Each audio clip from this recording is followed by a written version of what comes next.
How's it going? Today we're going to be taking a look at the charts for the NQ and as well as for the ES. For the coming week of July the 15th, we have Jerome Powell that's going to be speaking alongside with many other Fed members, and we have some big earnings that's going to be coming out. So I want to make sure that you guys are prepared. We're going to take a look at the charts, and then after we take a look at the charts, we're going to be taking a look at the earnings calendar, and then we're going to be taking a look at the news events coming for the Monday. I want to make sure you guys are prepared. I got you. So let's take a look at the charts. So when we take a look at my charts, I keep them simple. I keep it basic. I don't want to overcomplicate it. I want to be able to make a quick decision when the trading day starts. And if my setup presents itself, of course. So we could see the high on the Friday was at 20,741.50, around that area. That's what the blue line is. And then as far as for the low on that PPI candle, it's at 20,335.75. So we have our low, we have our high. Now, what you see with the yellow lines is where I'm looking at significant areas of interest where I see, hey, price is reacting to. So I noticed, and this is a 30-minute chart, just want to get that out the way so you guys know this. We could see in the afternoon between that 11 and 12 area, there is strong resistance at 20,665. When we finally decided to break through it after taking a dip down, we came back and then we saw the resistance at the high of the day. But look what happens. We come back down to the 665 level, but then we have a strong sell-off that continues. And then we come down here to 20,510. So why is this important? If we break below 20,510, we can see where this next area of consolidation where I have this zone mark kind of like in gray boxes is between 20,400 and as well as 20,440. So just knowing that a break below 510, we get that test of 500, we break below 500, we're going to come back into this consolidation area, right? And we could see even further downside if we start breaking out to the downside even further and we take out the low on this PPI candle. Next area we're looking at 20,250 and 20,200. All right. So add that to your notes, please. If we decide to break through the upside, if we get above this level of 665, then I know, okay, you know what? Bulls, buyers are buying this market. But we know there's a lot of sellers that are going to be hanging out here at the high at 740. But if we get that break above 740, then we can get that test into the 800s and then see what it could do further from there. Next zone I have above that is at 20,871 to the top being at 20,900 roughly, okay? So just know those levels, write those down. Let's go over the ES. We could see on Friday, look what happened. We had a double top, right? As we take a look at this 30-minute chart, and then we had the sell-off, right? So we had the high of the day at 5,708.50, and then we had the low of the day off that PPI candle at 5,621.50.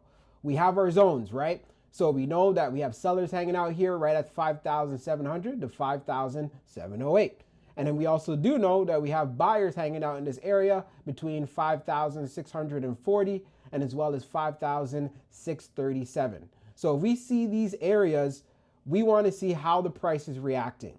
If we break below, then you know that there's further downside. We can come back, test the low of that PPI candle and move down further. The next zone that I have where I want to see price react would be right here at 5,595 with the low being at 5,585, okay? As far as for our pivots, so the pivots, these are the areas like I showed you guys on the Nasdaq chart where I'm seeing significance. So we could see that this was previous resistance, right? And again, right around that time I'm talking about between 11 and 12, we had the sellers that were holding it. They brought it down and then it came back up, ripped up higher, getting into this area where there's a lot of sellers hanging out, double top, and then it sold off, right? So if the ES breaks below 5,660, then we know the next area where we saw some consolidation, 5,642 to 5,636. So we know the price could come down to there. That's where we have some opportunities where you could take some shorts. This is a 30-minute chart. If we end up having some momentum above 675, then it wouldn't be a shocker to see it getting into the 580s, 588s, and then moving on further.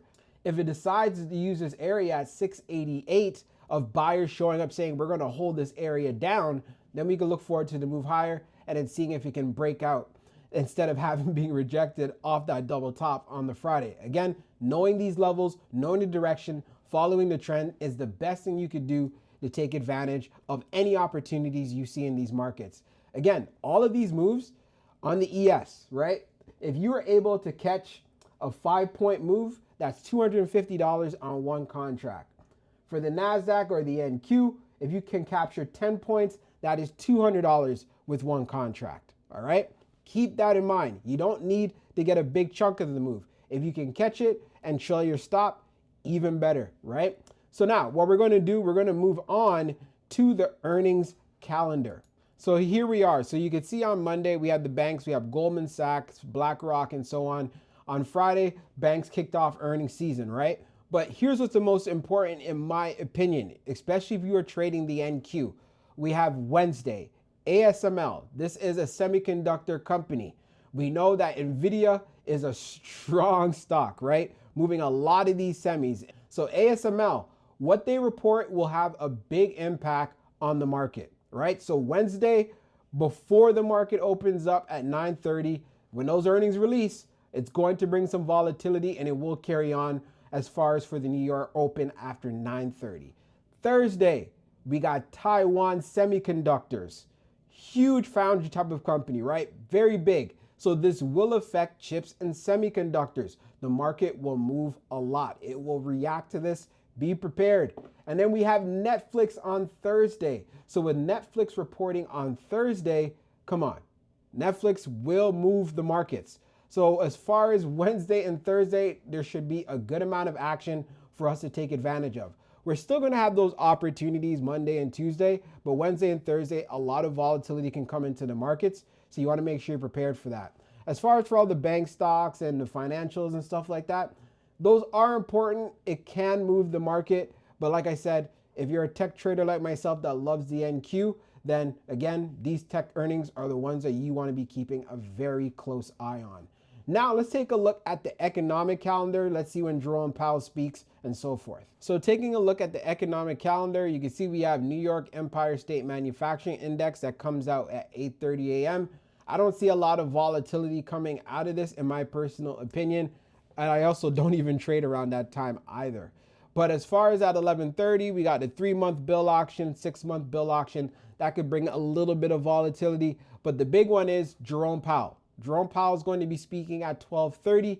Again, if you don't want to be a part of the action that's going to be occurring around this time, then by all means, that is not a bad idea. And then we also have Fed Daily that's going to be speaking at 4:35 p.m.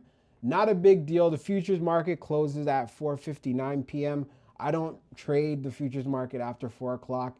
If there's like a earnings or something like that, maybe, but for the most part, once 4 o'clock comes, I usually just shut it down for the day. So those are pretty much everything that I wanted to show you guys to get you prepared going into the coming week of July the 15th. If you found this helpful, let me know inside of the comment section if you want to see more videos like that. I'll definitely be open to doing that to make sure you guys are prepared and you're able to take advantage of opportunities in the markets. It was great doing the video with you guys. Hope you enjoyed it. If you enjoyed this video, make sure you subscribe to the channel. Peace out. Talk to you guys soon.